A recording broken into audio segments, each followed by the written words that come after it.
ma sant yàlla jël si yoon bi sant sama ñaari waajur di ñaanal sama papa yàlla na ko yàlla xaaraat dina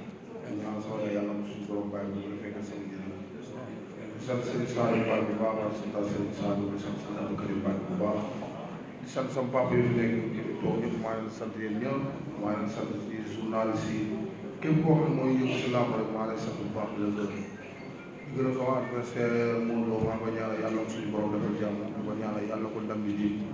yàlla ko suñu borom yokk sutura yokk ko kàttan ba lépp lu mu tënk rek yàlla suñu borom defal ko si jàmm en tout cas maa ngi sant yàlla bu baax a baax di gërëm suñu président waaw kon jaamu pël maa ngi lay ziar bu baax a baax di sant yàlla bu baax di sant sama père Abdou Aziz maa ngi ko ñaanal yàlla na suñu borom defal jàmm gis naa taxaw bu baax mu ma taxaw maa ngi ko ñaanal yàlla na suñu borom defal jàmm en tout cas kontaan naa si bis bi trop wax dëgg yàlla di ferte làmb la maa ngi ñaan yàlla suñu borom def ñu bëri ñuy gën a roy ni gën a exercice lii waaw parce que ñun ñëpp ay mbokk lañ mun na metti waaye tey xam naa moom loolu ma yéene man tamit moom xam na bu baax lu moo yéene parce que Sénégal la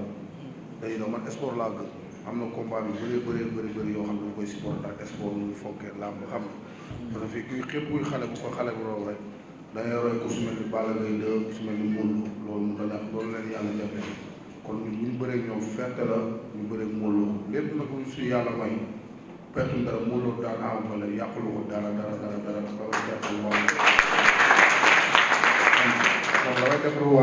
defaruwaat mun naa la fu ma gën a yokk li dama si sant yàlla bu baax a baax parce que am na lu ma gën a jàngal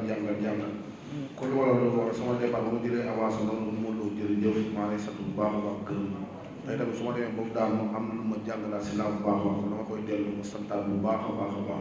sant yàlla bu baax a baax ak kontaan naa Sénégal bu baax ak Sénégal yëpp jërëjëf.